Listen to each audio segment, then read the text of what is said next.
This week on Q&A, Monica Norton, deputy local editor at The Washington Post, talks about James Baldwin's If Beale Street Could Talk and the impact the book had on her as a teenager.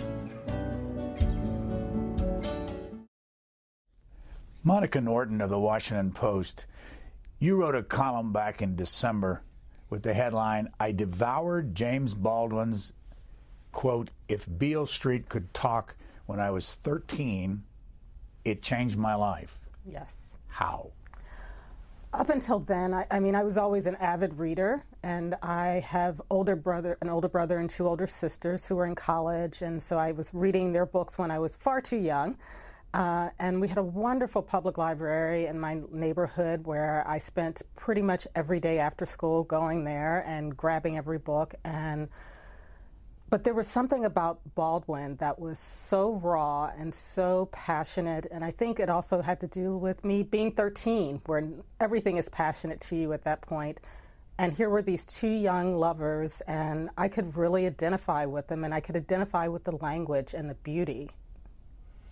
There's a movie out. When you wrote this column, you said in there you hadn't seen the movie. No, I had not. So have you seen it now? I have, and I was impressed. I was really moved by it. As I wrote in the piece, I was probably too young to read Baldwin at 13. And why are you saying that? I didn't understand then that this was not simply a love story. There's a great deal of love in there. There's familial love. There's romantic love. But I didn't really register, I don't think I did at 13, the broader subjects of mass incarceration and how that impacts a family, a community, a society.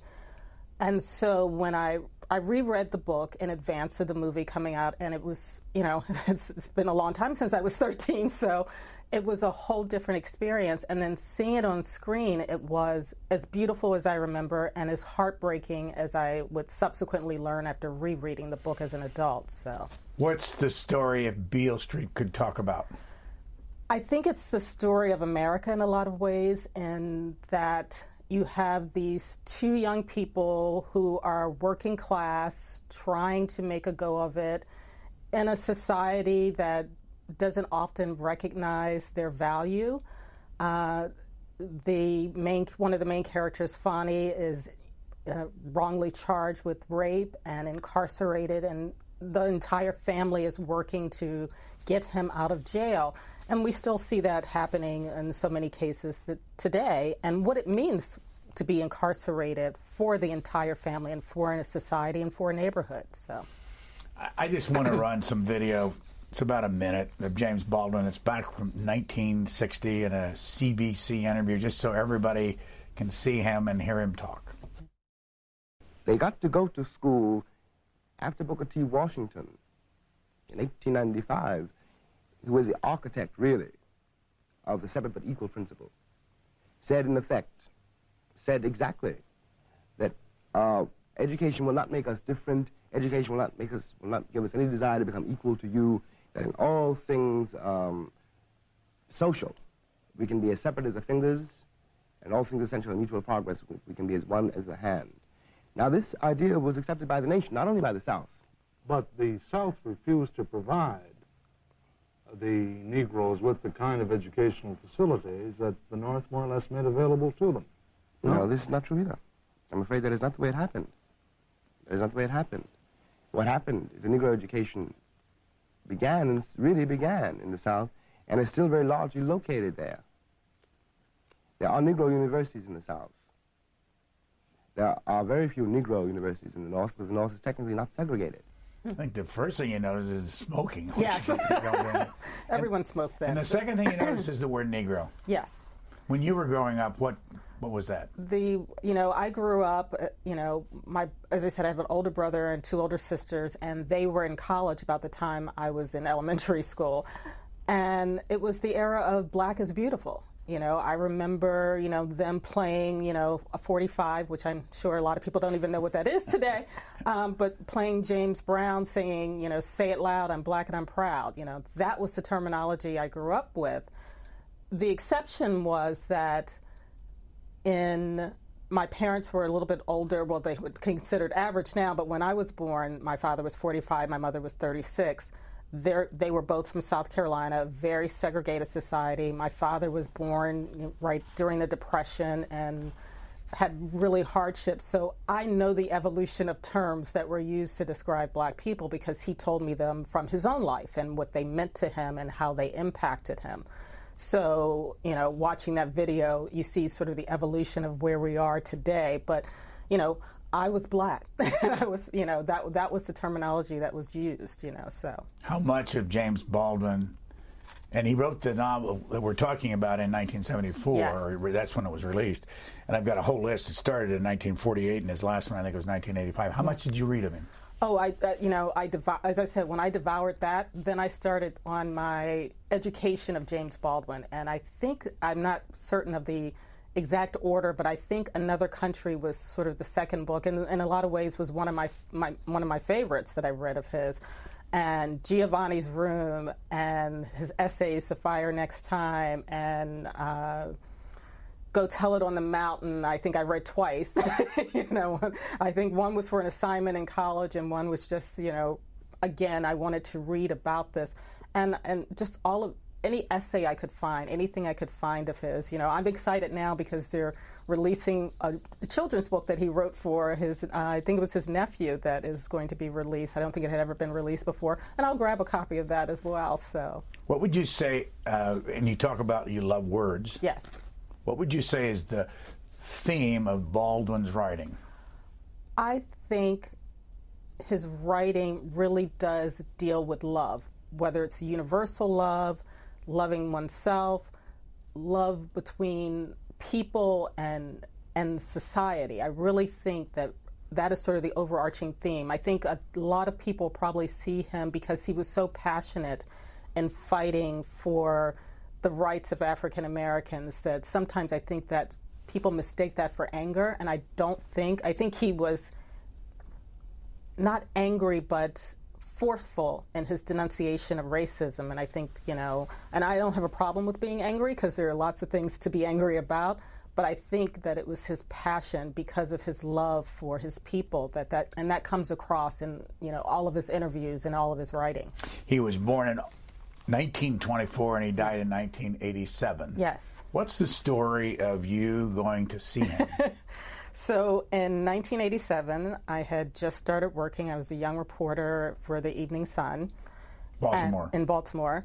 And he was speaking, I think it was, I'm not sure I think because the name has changed. I think it was the Baltimore City Community College or something of that nature. And so I was so excited by this. And it was during winter. And I was planning to leave work and head across town. And, my family, I was still living at home. My family lived in eastern Baltimore County, and this was in West Baltimore where he was speaking. And I vaguely remember a close childhood friend calling me up and saying, it's snowing. You should try and get home. And I said, oh, it's fine. I've got something to do, And so I packed up my little paperbacks that I had of my James Baldwin books, and I had them in the car beside me. And the car was a 1978 Fiat Spider that I had purchased from one of my older sisters. It was, I think, probably, almost a decade old when I purchased it from her. And it had rear-wheel drive. And if you know anything about a rear-wheel drive car, they do not function well in snow. But I was determined, and I got in, and I was trudging along, and I should say I was inching along because the snow was coming down. And I got to a point where I was probably 15, maybe 20 minutes away from where he was speaking. And it normally would have taken all of 20 minutes to get there, but it was just so slow going through the snow. And I started sliding. And I started sliding towards his telephone pole. And I just stopped really short of it. And I said, you just got to go home. You cannot do this. This is ridiculous. This is insane. You must go home. And I turned around. And I think a couple days later, I was at work, and there was a reporter there, and he made it there. He lived not far from there. And I remember him going on and on about, there were only about 5 or 6 of us who showed up, and he just held court, and because nobody could leave, we just had a great time, and he told stories, and I was already heartbroken. And then several months later, he passed away. And so it was my lesson there. Now if there's somebody I want to see, I find a way to see them. So here he is in 1965 at the Cambridge Union Society, Cambridge, England, and he's debating William F. Buckley, a conservative, but you don't see him. Here is James Baldwin. When the ex-Attorney General, Mr. Robert Kennedy, said that it was conceivable that in 40 years in America we might have a Negro president.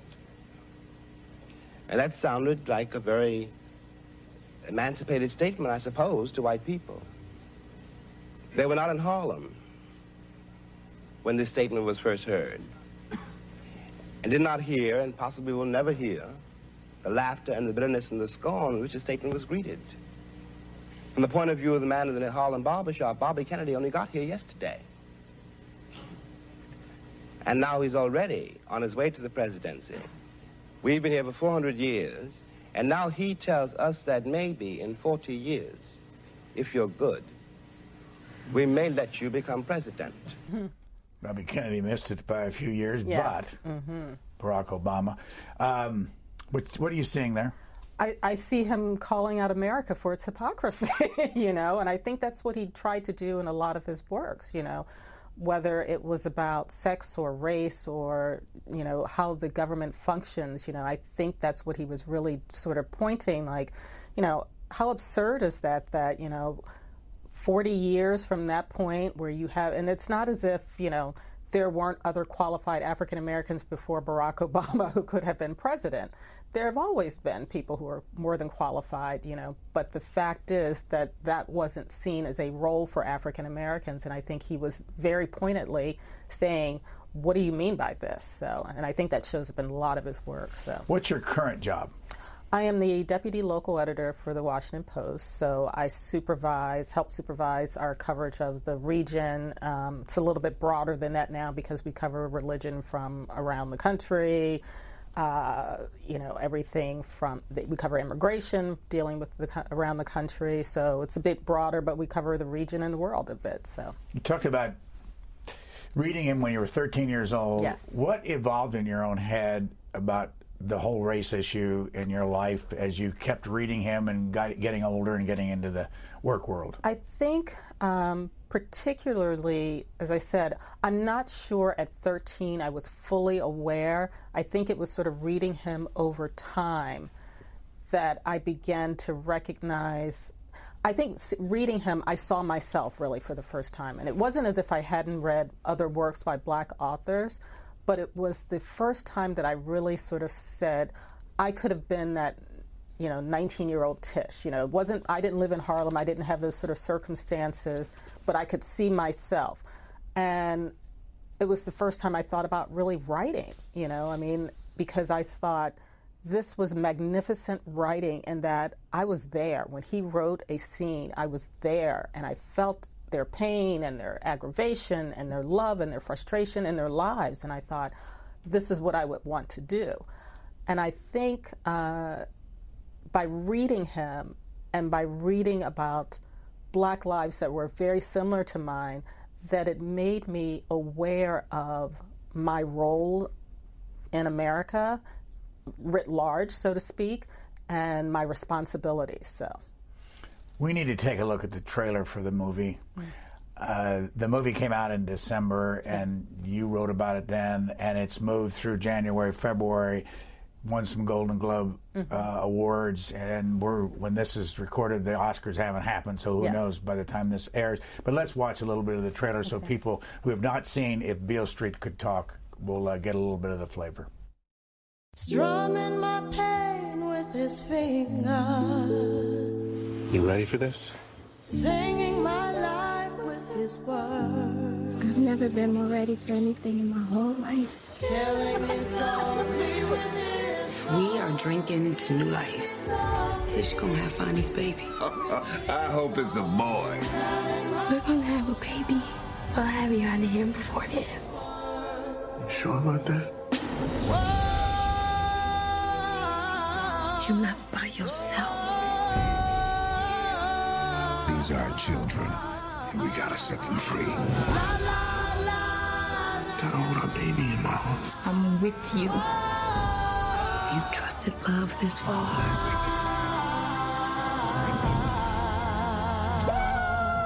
Trust it all the way.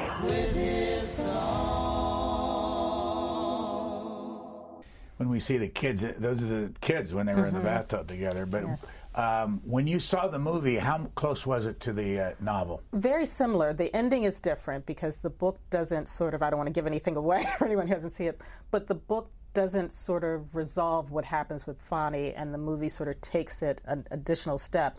But pretty much it sticks very closely to the book. Remarkable that I remember certain words, certain phrases, certain dialogues that really do resonate that come pretty much straight from the book. So, what's happened to movies and black actors in your lifetime? You know, as I was telling someone, I remember being a kid, and I remember when Roots debuted on TV, and I was in elementary school, and I remember it was appointment viewing for the entire world. It seemed like. We had a Scholastic, you know, the Scholastic magazine used to come out, and there's a special edition devoted to Roots, and it was the first time I had seen pretty much a majority black cast on television daily. I don't remember before. There were other shows that I watched, you know, comedies like The Jeffersons and Good Times and things like this, but this was the first time where I can actually recall drama, you know, featuring this black cast in a story that resonated and told the story of America as well.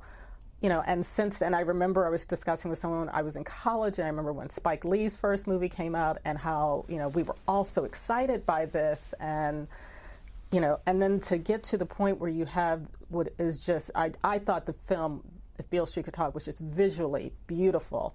And the thing that really sticks with you is just how loving and lovely the film is, despite its very deep, heavy subjects. So. And those two main characters were like 20-something? They were 19 and 22, if I'm remembering correctly. So, you know, as I was researching James Baldwin, these kind of things popped up in the different writings. Harlem, where he was born.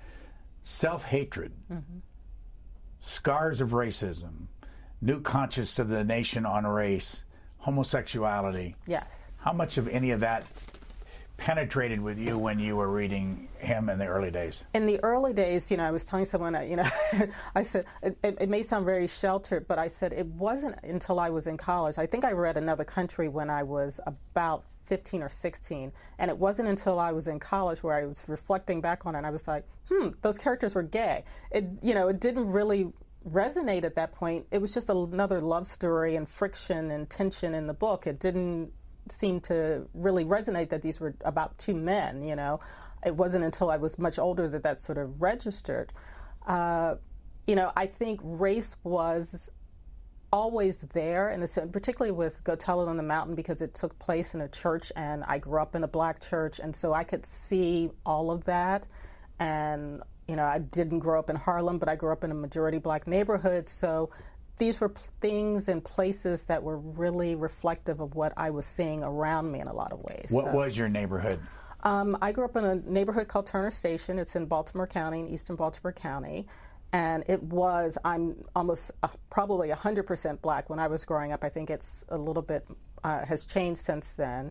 And it was working class, and, you know, my father worked at Bethlehem Steel like a lot of the men did, but we had sort of a diversity of people. You know, one of the families across the street, you know, was an architect and a Blue Cross executive and a lunch lady and a teacher and a principal. So it was a sort of a diversity. And, you know, I have extraordinarily fond memories of just the kind of neighborhood where everybody sort of looked out for you, and like my mother would put us out, and I wasn't going that far, but, you know, you could just go the block or ride your bike, and, you know, if you did something wrong, the neighbor would call your mom up and tell her, you know, that kind of thing. So it was a very close-knit, loving kind of neighborhood where, you know, it's sad to say, you know, because of the way our lives have changed now and the way I work, you know, I probably know one of my neighbors by name, whereas I could have gone for like 10 blocks probably and known everybody in my neighborhood, you know. How segregated was your early life, and when did you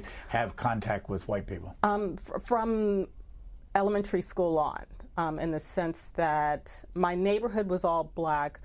The school I went to was in a neighborhood that was majority white, and you know, I was post-integration, so my siblings were, I remember my sister, I think in 67 or 66, I remember my oldest sister talking about moving from an all-black school to the white school in Dundalk where we went. But for me, from kindergarten on, you know, my classes were always integrated in the sense that, you know, frequently I was one of 2 or 3 black students in an all-white class, but there was, you know, there was integration. You know, I reflect now, one of my middle school teachers recently passed away, and my sister, I was telling her about going to the funeral and seeing other teachers there, and she said, I didn't know you had all those black teachers. And I said, you know, I was very fortunate. My elementary school, I don't remember, I personally didn't have a black teacher, but I remember our vice principal was African American. In middle school, I had several. Let me correct myself. Actually, I did have a black teacher in elementary school. I forgot in 5th grade.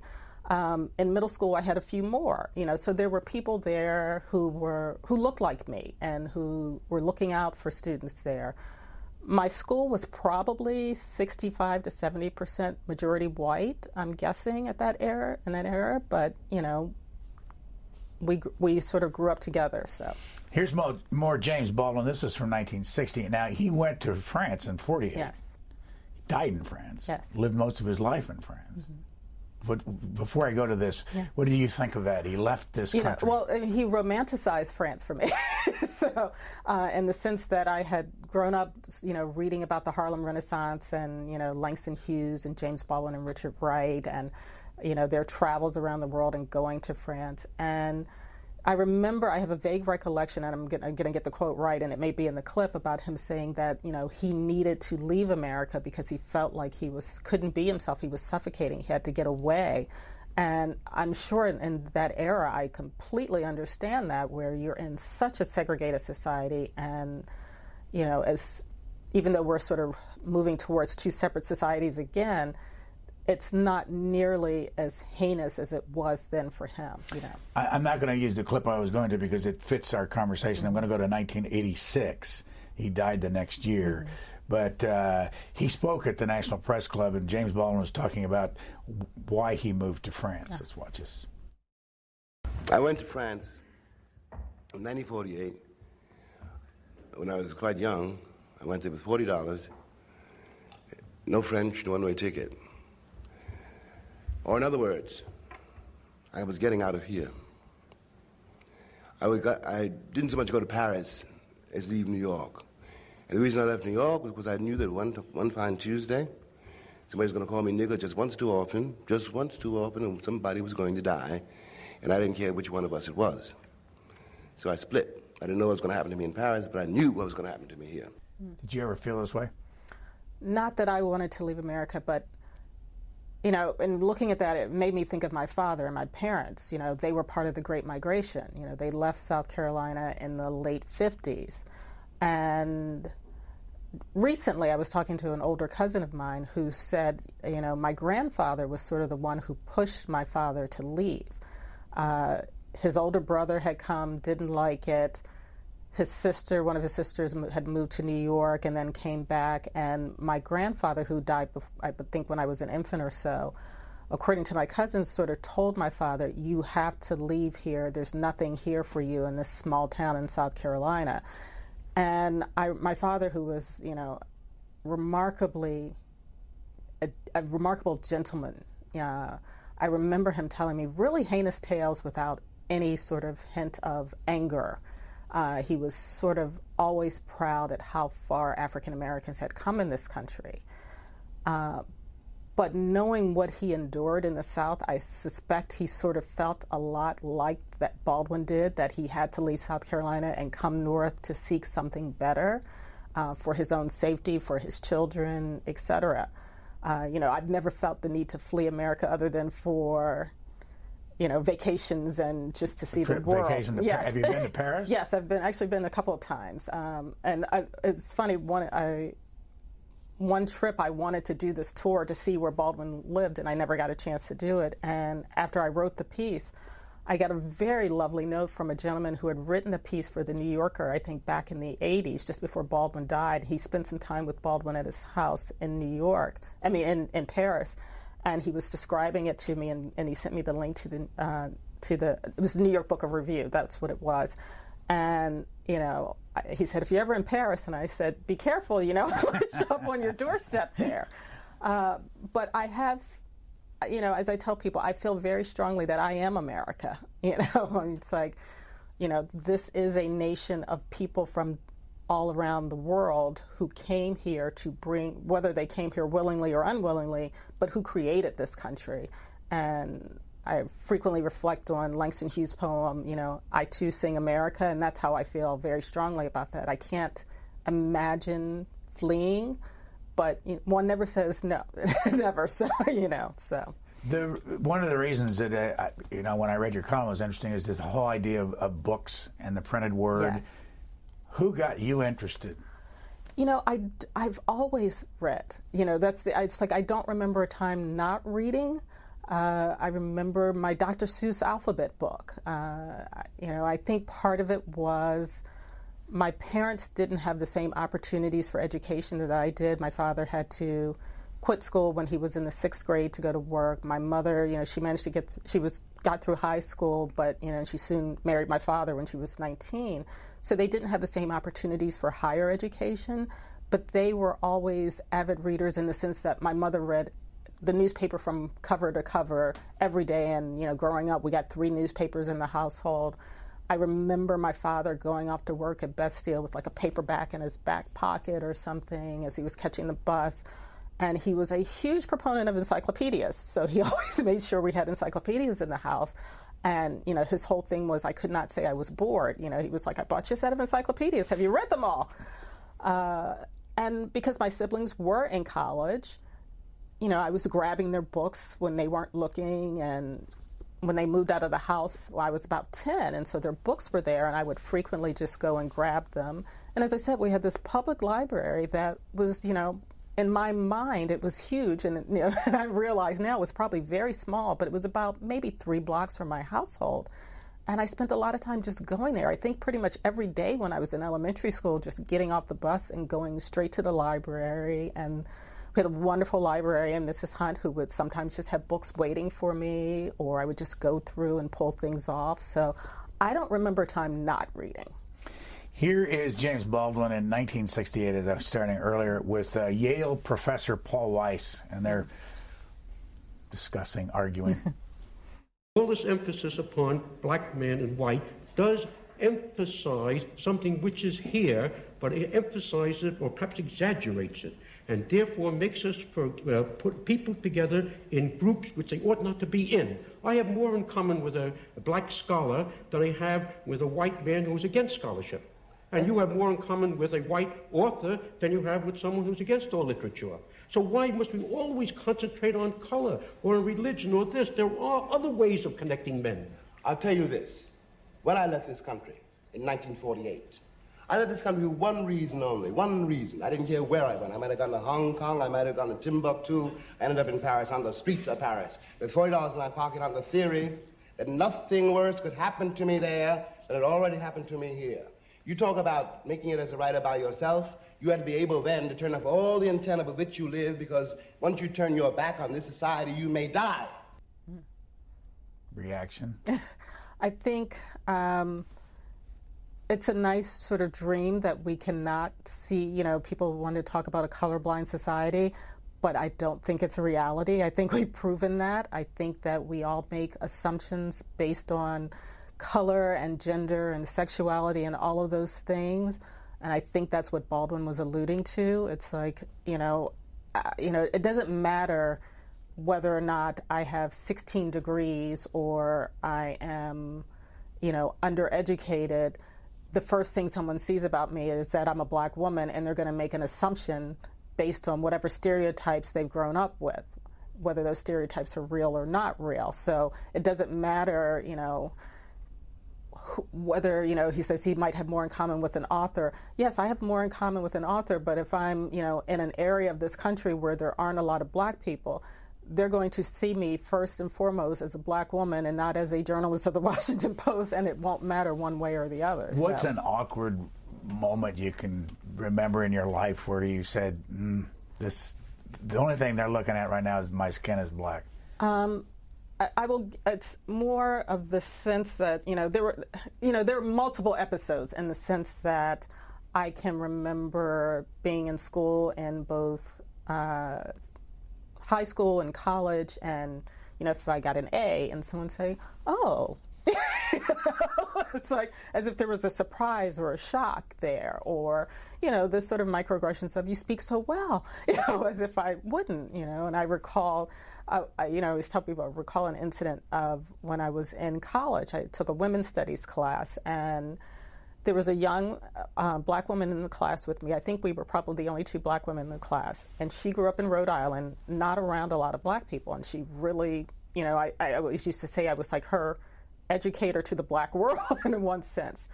And she was sitting next to a woman who had returned to college. She was an older woman, older white woman, and the woman was asking her where she grew up and what she was majoring in, and she was pre-med at the time. And the woman said to her, and granted, this was the late 80s now, and the woman said to her, where did you learn to speak English? She was like, I'm from Rhode Island, And I just looked at her and I was like, nobody's, welcome to my world. It's like, you sound shocked and surprised by that. I said, most people are shocked and surprised whenever, I said, I can't tell you the number of times that I, as a young reporter, that I would call someone on the phone and they did not know I was black often, and I would show up at their house and they would be like, or people were like, well, how'd you get that job, And so, there were many of those instances throughout my life where, you tend to brush them off, ignore them until they can't be ignored, and deal with them. Where did you get your university education? I went to the University of Maryland in College Park. I'm a proud Terrapin. What did you study? I studied journalism. So I, had fallen in love with the idea of being a writer. And as I tell people, I wanted to be James Baldwin, and I quickly realized I didn't have that talent. And so I started working, for my high school newspaper. And I was very fortunate. The Baltimore Sun had a minority scholarship program, and I started working at the Baltimore Sun 2 days after high school, opening mail, answering phones, and worked my way up through internships, and have worked at a number of papers since then. So. Why do you say you can't write like James Baldwin? Oh, I think there are very few people who can write with that kind of eloquence and passion and insight. I'd like to think I could, I dream of someday being able to, but I think there's only one James Baldwin. Where would you put him in all the people you've read in your lifetime? I mean, is he up there at the top? He's up there at the top. It's one of those things where, it's like choosing your favorite child in a sense. I don't know that I could choose a favorite author because they each mean something different to me and at different points of my life. Toni Morrison is a goddess in my estimation. I'm a huge Margaret Atwood fan. I love the poetry of Langston Hughes, so I don't know that I could choose just one, but Baldwin was the one who sparked my love. Can you feel a difference when you're reading a white author versus a black author? That's a very challenging question. I feel the difference when I'm reading someone. I think I feel more the difference in socioeconomic, if that's understandable. For instance, I think there's some insight when I'm reading Southern writers as opposed to those in the North, particularly those who are dealing with more rural areas and places that are more working class. I think I can pick them out when they're very genuine.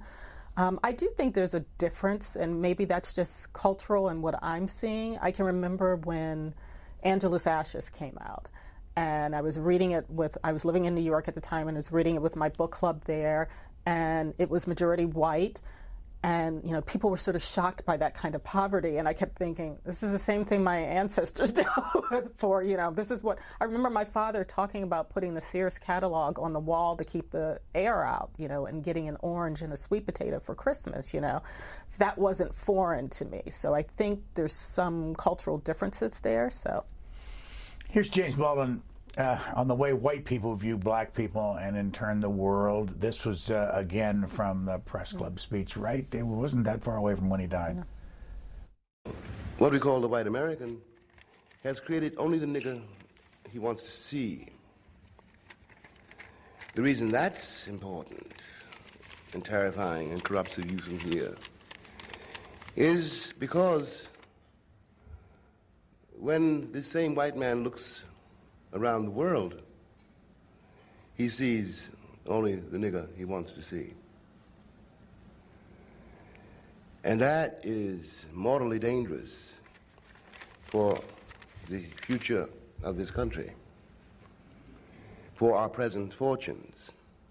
The world is full of all kinds of people who live quite beyond the confines of the American imagination and who have nothing whatever to do with the guilt-ridden vision of the world which controls so much of our life and our thinking, and which paralyzes very nearly our moral sense. Thoughts? I think he's true. I mean, I think the rest of the world sees black stereotypes based on what we've presented.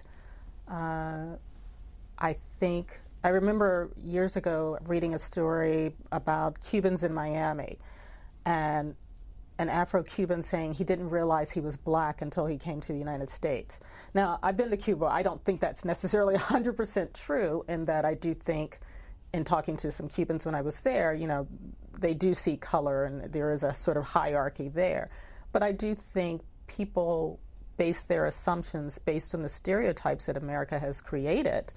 I think that's why there's this whole fight in some certain places over, you know, blackface, and, you know, you have the Sambo dolls that are very prominent in certain cultures and stereotypes. You know, they had somewhere in Asia, I can't recall exactly where, but they had a commercial where someone went to, you know, a black person went into a washing machine and they came out, you know, with their skin clear. You know, they replaced, I think, with an Asian person or something, you know. And I think, you know, that didn't come in a vacuum. That came because of stereotypes that we have perpetuated for centuries in America. So, what he said there was 30 years ago, and he used the N-word. Mm-hmm. However, back in 2016, they came out with a documentary about his life. Yes. And in this case, they said, "I am not your Negro." Yes. Talk about the N-word versus Negro and the sensitivity, and blacks using it and whites not being able to use it. You know, it's one of those things. It's not a word that I use, and I will tell you why.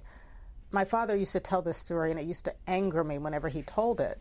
And he would say, you know, he talked about being a young black man in South Carolina. This would have been probably in the 40s or so. It was before he married my mother. They got married in 1949. And he talked about, you know, hitchhiking from town to get work. You know, he used to paint and do other small jobs. And someone picked him up and was gracious enough to let him sit in the front of the truck with them. But he addressed him with the N-word the entire time. And he said, "Tell me about your life, you know, and this is how, you know, and he kept saying it over and over again, you know, and that's how he referred to my father, you know, and I was just like horrified by this. So I could never, you know, see using the word. I understand the argument about reclaiming it, but, you know, as I said, I come from people who came from the Deep South who were terrorized by the word, so it's not a word I would use. It's not a word I like to hear used. I understand the argument for reclaiming it, and I'm not going to, you know, dispute if someone wants to do that, but that's not my worldview of it, because I know how it was used to terrorize people. Here is the trailer from the movie, the documentary, which I'm sure is available if you want to watch. It's from 2016. It was directed by Raoul Peck. I am not your Negro. If any white man in the world says, give me liberty or give me death, the entire white world applauds. When a black man says exactly the same thing, he is judged a criminal and treated like one, and everything possible is done to make an example of this bad nigger so there won't be any more like him. The story of the Negro in America is the story of America. It is not a pretty story. Most of the white Americans I've ever encountered surely have nothing whatever against Negroes. That's really not the question. Really a kind of apathy and ignorance. You don't know what's happening on the other side of the wall because you don't want to know. In America, I was free only in battle, never free to rest. We need to take action, any kind of action, by any means necessary. They needed us to pick the cotton, and now they don't need us anymore. Now they don't need us, they're going to kill us all off. What do you think James Baldwin would think if he were around today? Oh, there are many people wishing that he was around to sort of give his sort of take on, you know, how it seems that we've sort of devolved in a sense. You know, we seem to have been moving forward, but I think he would have chastised us for believing that we were moving forward. You know, there was a lot of talk when Obama was, elected that we were in sort of a post-racial world at the time, and I think a lot of people sort of turned their nose up at that, and I think Baldwin would have been the first one to say, hey, wait a second, you know, this means absolutely nothing. You know, it's like, you know, we still have a lot of people who are judging folks based on the color of their skin, who still are not comfortable with a truly equal society, and I think he would be the first person to call us all out for our hypocrisy and thinking that we had made, not ignoring the strides we had made, but thinking that we had sort of solved something that is really almost impossible to solve at this point. So, what is it, in your opinion, about the color black? And as you well know, in the black race, there are all different shades of colors, and there is prejudice within the black race among people who are very dark versus very light. What's that all about? Oh, you know, I mean, I think that begins with they were pitted against each other. You know, I think, and I hope that there has been an evolution, and I think there has been. We're at a point in society where folks realize that it doesn't matter so much how much melanin you have, you know, that you have any, can make you a target, can make you the focus of racism and prejudice and discrimination. I think that stems from the fact that they were pitted against each other and told, you know, everything from the beginning of time. And it's not just in America. You see it in India. You see it in Asia. You see it in South America, where, you know, they're trying to ban bleaching creams. They were told that to be fair skinned and to have straight hair and all of those things, that was the standard of beauty. That's around the world. That's not simply within the black race. That's around the world with every sort of culture where they have been told, this is what is beautiful, and everything that is not like that is not beautiful. We can come back to James Baldwin. What I want to divert just for a moment, because you've been involved in something that got an award on the Washington Post website called the 4 Days in 1968, and we'll show some of this on the screen. What is this? So last year in 1968, this was the 50th anniversary of the rioting and the uprisings that took place in D.C. and around the country following the assassination of Martin Luther King. And we wanted to embark on a project to sort of tell the story, you know, behind sort of the rioting, to show just sort of the chaos that erupted and the misinformation that was coming about during the rioting there, and to explain, you know, why the rioting happened. And one of the things that we found out when we first started to look into this was the Post had done a remarkable job over the 50 years of sort of marking the anniversary every 10 years or so. They wrote a book right after the rioting occurred.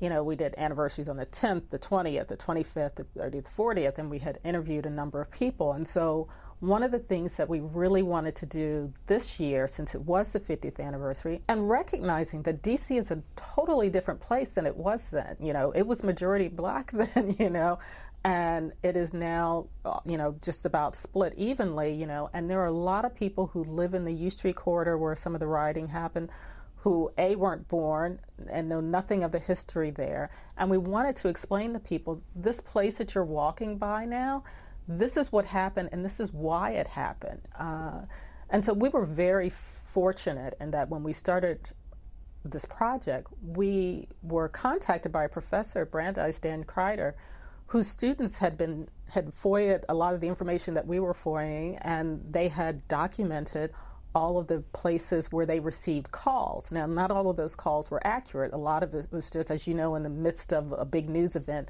people call in and they say, there's a gunman here and there's a gunman there, and most of it was not true. But it showed the chaos that was occurring at that time and, you know, what led to that and how it went across the entire city.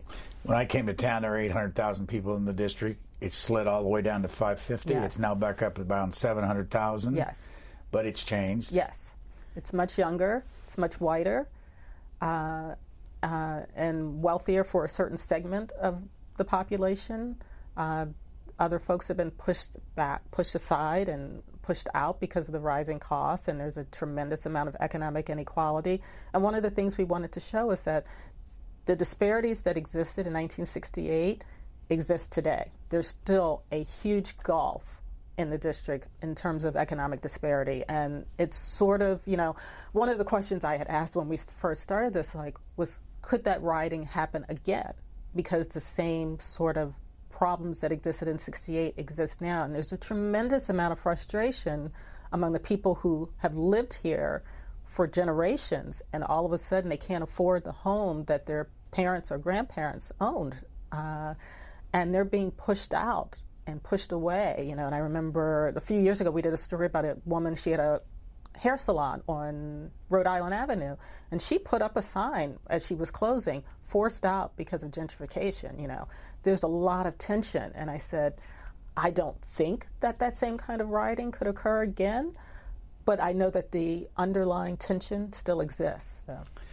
Within that, and people can get online and on Washington Post and see this, but within there is we want to run just a little clip.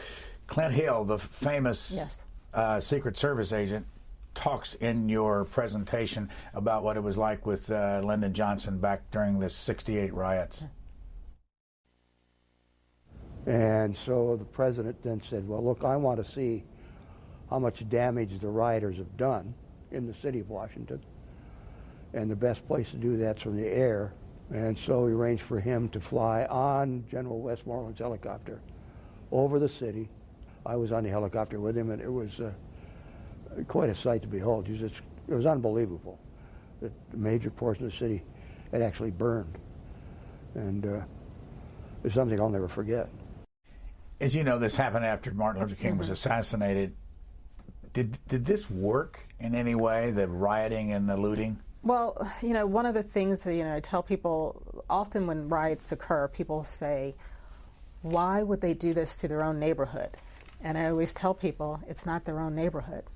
You know, it's like they don't have any ownership of it because they're in an oppressed situation. You know, it's like I'm not justifying the burning or looting or anything like that, but I understand the frustration. It's like you're working, you know, and you look at a point at that time where there were stores that, you know, black people couldn't go in, or if they could go in, they couldn't try on clothes, and they were being charged higher prices in certain neighborhoods for certain goods and things of that nature, and frustration built up. And it's, you know, I tell people they did not feel ownership because they were being displaced even then and there.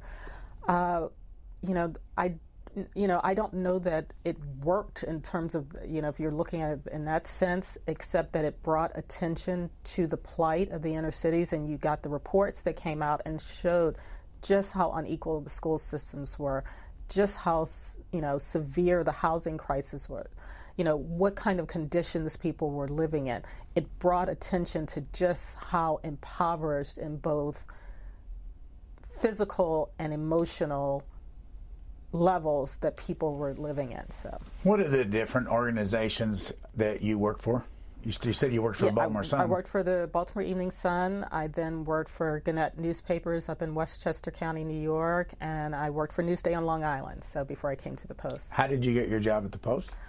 It was interesting. I was at Newsday in the Washington Bureau by this point, and they were consolidating the Washington office, and I figured, I'll have a job back in New York, but I knew that there wasn't going to be a role for me in Washington. And my father had passed away by then, my mother was getting older, and I was like, I'm not sure I want to go back to New York at this stage. And I truly thought I might leave journalism because I wasn't sure that there was going to be a role here. And everyone in my office was calling the Post except me, and I got a call from them, and they said, would you come in for an interview? And I said, sure, and I was just actually kind of surprised by it. And it was one of those things where I was sort of at a crossroads in my life. I just come off I think it was a 2004 election, and I was kind of burned out, and I thought, do I really want to do this? But it's like, it's the Washington Post. You don't say no to them. And so it's been a great ride. Back to James Baldwin a little bit. This is another clip from his press club appearance. We've used a lot of that, but that's the latest thing that we have, because that was in 1986, and he died December the 1st, 1 year later, December the 1st, 1987. Here he is talking about the myths that white people have about themselves. The truth about this country is buried in the myths that white people have about themselves. And these myths have to be excavated, and can only be excavated by white people. Or, in other words, I may know the history of this country better than whatever teacher is trying to teach my child, because it's in my interest to understand it in order to be liberated from it. Most white Americans cling to the idea of being white, and, because they don't want to find out what else they might be. But if I know that I have black and white ancestors, so do you, and no one in this country can prove they're white. No one would dare to try to prove that. And I'm not trying to glorify black people or denigrate white people. I'm trying to point out that we are, whether we like it or not, connected, and that a connection should be our triumph and our glory instead of our shame. I think he's accurate there. I think that, and on a whole other level, I was having a discussion with someone, and that being considered, the other in this country, whether it's Hispanic or Asian or black, we're expected to know all of American history, including our own. Whereas to be white, it's just assumed that that's white history in the sense that, it's the revolution, but it doesn't include the role of African Americans there. And I think that's sort of the myth that we all sort of were created with. I only am half joking when I tell people there's a sense of me that, I wish I wish Black History Month was something that we just looked at as American history, since it's part of America, since the founding of America. I look back on my own education in that, I never learned about Hispanics or the role of the Chinese or Japanese in the founding of, the creation of this country, and it does a disservice to everyone to sort of, we get a week here for Hispanic or Hispanic Heritage Month. I think actually has now a whole month, and Asian American, but it's like I did not have that, and it's a universal thing to want to know your place in the world, and I think because the dominant culture is always defaulted to sort of white America, everything else is sort of marginalized without the full context of the role that it took to create the United States of America. Those many years ago when you're on your way to meet James Baldwin and you didn't get there because of snow and there were only 6 or 7 people there, if you had gotten there, what would you have wanted to ask him? Oh, I don't know that I would have had the confidence to ask him anything because I was so in awe of him, but I think I would have wanted to know, his sort of whole process and what his actual dream was in writing these books. What did he hope to accomplish? Was it simply to tell the story of that particular story, or was there something much larger that he was trying to do in illustrating these lives? So I think, had I had the confidence then, and I'm not sure I would have, that's what I would want to know. You know, what was his ultimate goal in writing these stories? Was it, as I think it is, to reflect the beauty and the levels and the layers of lives of African Americans and their, you know, their role in the world? That's what I would like to think. So, I don't want to ramble on, but I've got the first book, 1953, Go Tell It to the Mountain, and then there's Giovanni's Room, 56, 55 is Notes of a Native Son, 61 Nobody Knows My Name, Another Country, as you mentioned, The Fire Next Time in 63, Blues for Mr. Charlie, and Mr. Charlie was the black term for white men. Yes. Going to Meet the Man in 65, 68, Tell Me How Long the Train's Been Gone. Have you read all these? Yeah, I think I read everything except Blues for Mr. Charlie. So. If Beale Street Could Talk was 74, Just Above My Head, 1979, and The Price of the Ticket was 1985. Which one of those books would you want somebody who says, I want to find out about James Baldwin? Which one would you recommend? I mean, I know that they can read all of them. Yeah, can read all of them. I think his essays. I personally love the novels, but I think his essays are so challenging to the story of America that I think that's the perfect place to start with. I think they started off as sort of a letter to his nephew, but I think those are where you start with James Baldwin. Has America given him the kind of attention in memory that they should? I think the Raoul Peck movie, I Am Not Your Negro, was a really great way to start. I loved it. I loved the documentary. I think that Barry Jenkins turning If Beale Street Could Talk, it's such, as I said, it's just visually a beautiful film. I'm hoping it brings more attention. One of the things I've been really pleasantly surprised with is since I wrote that piece, which, I just sort of did it offhand as my own personal love letter and didn't think much of it, to be honest with you, is the number of people who have contacted me to tell me about reading Baldwin themselves and what it meant to them. So I am hoping this sparks a resurgence and that, more of his work becomes more widely known. So if somebody wants to reach you the same way they would online, what's the best way to find you at the Post? I am monica.norton@washpost.com. Monica Norton wrote a piece back in December about James Baldwin, If Beale Street Could Talk, when I was 13, how you devoured that book. And we appreciate very much you talking with us today. Thank you. Thank you.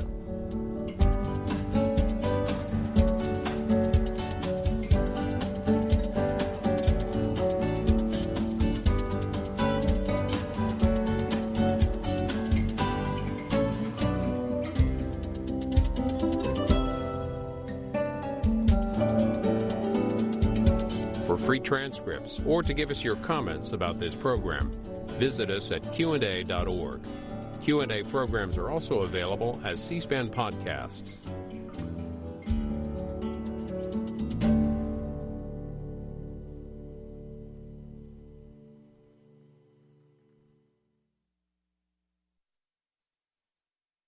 Next Sunday on Q&A, West Point English professor Elizabeth Samet on her annotated edition of the Memoirs of Ulysses Grant. That's Q&A. Next Sunday at 8 p.m. Eastern and Pacific Time on C-SPAN. C-SPAN's